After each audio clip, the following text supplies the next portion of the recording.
मैं जहां भी जाता हूं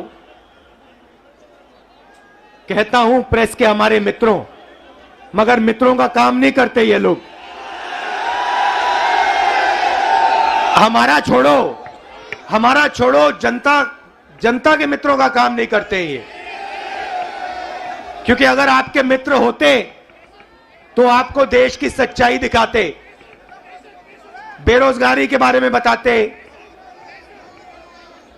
महंगाई के बारे में बताते, मगर नहीं, ये तो आपको चीता के बारे में बताते हैं। देखो देखो, अफ्रीका से 4 चीता आए हैं, देखो जंगल में घूम रहे हैं। देखो, ये भी सवाल पूछा कि क्या चीता हिरण को मारेगा या नहीं। मतलब अफ्रीका का चीता हिंदुस्तान में आकर हिरण को मारना भूल जाएगा।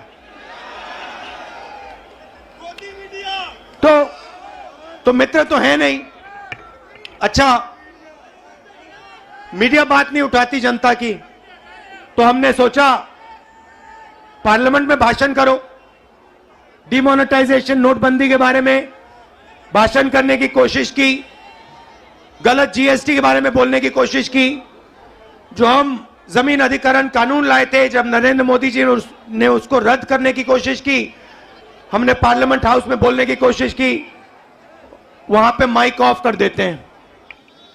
देखो ऐसे, माइक ऑफ, जो बोलना बोलो। हेलो, नमस्कार, कैसे हो। तो एक तरफ मीडिया बात नहीं उठाती, दूसरे तरफ माइक ऑफ कर देते हैं। तो हमने सोचा चलो जनता के साथ कन्याकुमारी से कश्मीर चलकर जनता से बातचीत करें, जनता की आवाज सुने और जनता के दिल में जो है वो रखें। 3000 किलोमीटर हो गए, कन्याकुमारी से शुरू किया। कम नहीं होता भाइयों और बहनों। आप ये मत सोचो कि 3000 किलोमीटर कम होता है, कम नहीं होता है। 110 दिन हो गए, मगर अजीब सी बात है, थकान नहीं है। आप देखिए, मेरा चेहरा देखिए, कोई थकान नहीं है। लोग पूछ रहे टी शर्ट में कैसे चल रहे हो। ना थकान है, ना ठंड लग रही है मुझे। अब मैं क्या बोलूं।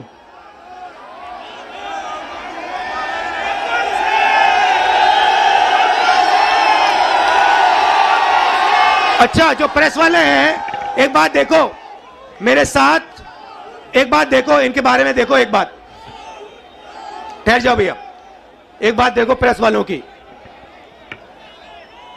मैं यात्रा में चल रहा हूं, मैं टी शर्ट में हूं, मेरे साथ किसान के गरीब बच्चे चलते हैं, वो फटी शर्ट में होते हैं, उनकी पूरी टी शर्ट भी नहीं होती।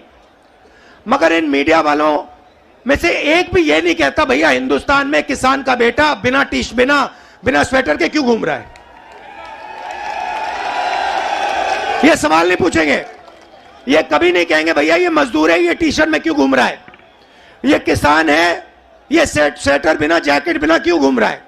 ये सवाल कभी नहीं पूछेंगे। ये सच्चा सवाल है, मेरे टी शर्ट वाला सच्चा सवाल नहीं है। सच्चा सवाल यह है कि हिंदुस्तान के बच्चे, हिंदुस्तान के किसान, हिंदुस्तान के मजदूर टी शर्ट में सर्दी में क्यों घूम रहे हैं, यह सवाल है। मगर यह कभी नहीं पूछेंगे, क्योंकि भाइयों और बहनों ये आपके नहीं हैं। ये जैसे घोड़ा होता है ना, घोड़ा देखा आपने, शादी का घोड़ा होता है, उसमें लगाम होती है ना, उसको लगाम को टाइट करो एकदम रुक जाता है। वैसे इनकी लगाम है, लगाम लगी है प्रेस वालों पे। जैसे ये दौड़ने की कोशिश करते हैं, जैसे दौड़ने की कोशिश करते हैं, वो लगाम खींचते बस रुक जाते हैं एकदम। अच्छा, ये मत सोचिए कि ये बोलना नहीं चाहते हैं। मेरे पास आते हैं, कहते हैं राहुल जी हम सच्चाई बोलना चाहते हैं, मगर हमें हमारे मालिक बोलने नहीं देते। मैं कहता हूं भैया डरो मत, बोल दो। कहते हैं नौकरी भी तो करनी है हमें, अगर हमने सच्चाई बोल दी, नौकरी से निकाल देंगे, किसी और को डाल देंगे, वो झूठ बोलेगा। तो यात्रा का लक्ष्य जो देश में नफरत और हिंसा फैलाई जा रही है उसको मिटाने का है। भाइयों और बहनों, बीजेपी की पॉलिसी हिंदुस्तान के युवाओं को, किसानों को, मजदूरों को डराने की पॉलिसी है। नोटबंदी, गलत जीएसटी, कोविड के समय जो इन्होंने किया, ये सारी की सारी पॉलिसियां किसान को, मजदूर को डराने के लिए है। क्योंकि ये जानते हैं जब ये डर फैलाते हैं, उस डर को नफरत में बदलना बहुत आसान होता है। ये इनका काम है। जनता को डराओ, किसान को डराओ, मजदूर को डराओ, युवा को डराओ और उसके डर को नफरत में बदल दो। डरो मत। ये भैया, ये एक बात समझ लो, ये आपने बोला डायलॉग, ये मेरा डायलॉग नहीं है। ये शिव जी का डायलॉग है।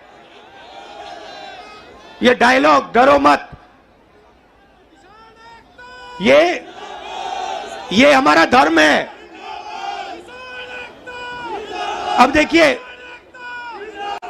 ये करोड़ों लोग, करोड़ों रुपए का, लाखों करोड़ों रुपए का, अरबपतियों का कर्जा माफ कर देंगे। लाखों करोड़ रुपए 1 मिनट में माफ कर देंगे। और किसान भूखा मर जाए, उसका कर्जा ये माफ नहीं कर सकते, कभी नहीं कर सकते। आप यूपी के, बाकी हिंदुस्तान के किसान हमारे पास आए थे, यूपीए की सरकार थी। आपने कहा हमारा माफ करो। 10 दिन में हमने 70,000 करोड़ रुपए, 72,000 करोड़ रुपए माफ कर दिया था। मजदूरों के लिए, गरीबों के लिए मनरेगा, भोजन का अधिकार, किसानों के लिए कर्जा माफ। तो हम डर को मिटाने की राजनीति करते हैं, क्योंकि हम जानते हैं अगर ये देश डर जाएगा, इस देश का फायदा नहीं होगा। अगर नफरत फैल जाएगी, इस देश का फायदा नहीं होगा। भाइयों और बहनों, दो और मुद्दे हैं यात्रा के। एक है महंगाई, और मैं आपसे पूछना चाहता हूं, प्रधानमंत्री जी आते थे, जब यूपीए की सरकार थी, कहते थे गैस सिलेंडर 400 रुपए का हो गया है। 400 रुपए का गैस सिलेंडर हो गया। भाइयों बहनों, आज कितने का है? मगर आज प्रधानमंत्री नहीं आते, आज आकर नहीं कहते कि भैया 1100 का हो गया। अच्छा, एक और सवाल है भैया, ये जो 1100 और 400 रुपए का फर्क है, ये किसके जेब में जा रहा है? ये किसी ना किसी के जेब में तो जा रहा है ना। मतलब ये आसमान में तो नहीं गायब हो रहा।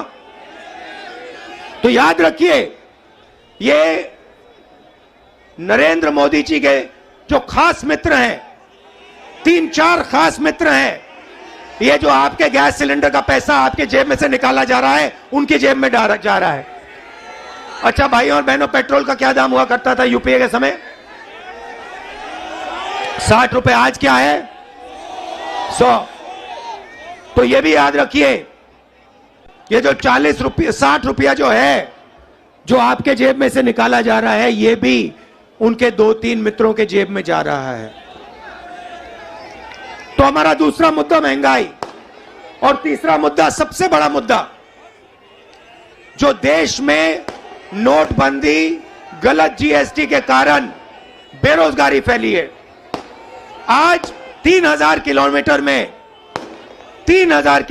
में हर स्टेट में मुझे युवा मिलते हैं। मैं पूछता हूं क्या पढ़े, कहते हैं इंजीनियरिंग की, डॉक्टर बनने के लिए पढ़ाई की, आईएएस के लिए तैयारी की। और फिर मैं पूछता हूं भैया आप करते क्या हो? कहते हैं राहुल जी, शर्मा के कहते हैं राहुल जी हम तो मजदूरी करते हैं।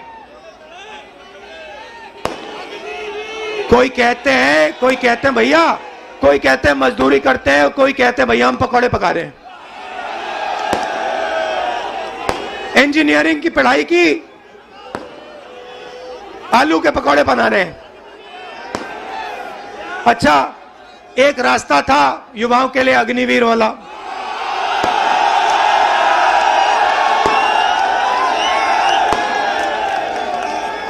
उसमें क्या था? सुबह युवा उठते थे, 4 बजे उठते थे, दौड़ते थे। यूपी में आपको हर सड़क पे दिखेंगे, देश की रक्षा करने के लिए दौड़ते थे और सपना था एक दिन बॉर्डर पे जाके देश की रक्षा करेंगे, तिरंगे की रक्षा करेंगे, सपना था। युवा 15 साल सेना में सेवा कर सकता था, उसके बाद उसको पेंशन मिलती थी। नरेंद्र मोदी जी ने कहा नहीं भाई, ये 15 साल वाली बात छोड़ो, पेंशन वाली बात छोड़ो, ऐसे करते हैं 6 महीने ट्रेनिंग करो, बंदूक पकड़ो, 4 साल रहो, फिर जूता मार के बाहर निकाल देंगे और उसके बाद बेरोजगार हो जाओ। नया हिंदुस्तान। और जब युवाओं ने कहा कि हमें यह अच्छा नहीं लगा, और जब युवा सड़क पे उतरे, नरेंद्र मोदी ने क्या कहा? नरेंद्र मोदी जी ने क्या किया? उन्होंने उनसे कहा कि अगर तुम्हारी फोटो ले ली गई सड़क पे तो तुम्हें सरकारी नौकरी नहीं मिलेगी। तो देखिए, दूसरा रास्ता रास्ता जेल, रेलवेज का रास्ता, उसको भी एक के बाद एक बेच रहे हैं। उन्हीं 3-4 लोगों को बेच रहे हैं। एयरपोर्ट भी उनको दिए जा रहे हैं, पोर्ट भी उनको दिए जा रहे हैं, रेलवेज भी उनको दी जाएगी, LIC भी उन्हें के हाथ जाएगी, BHEL, HL सब उनके हाथ जाएगा और हिंदुस्तान के युवा बेरोजगार होंगे। ये है नरेंद्र मोदी हिंदुस्तान। इसके हम खिलाफ हैं और इसलिए हमने ये यात्रा शुरू की है।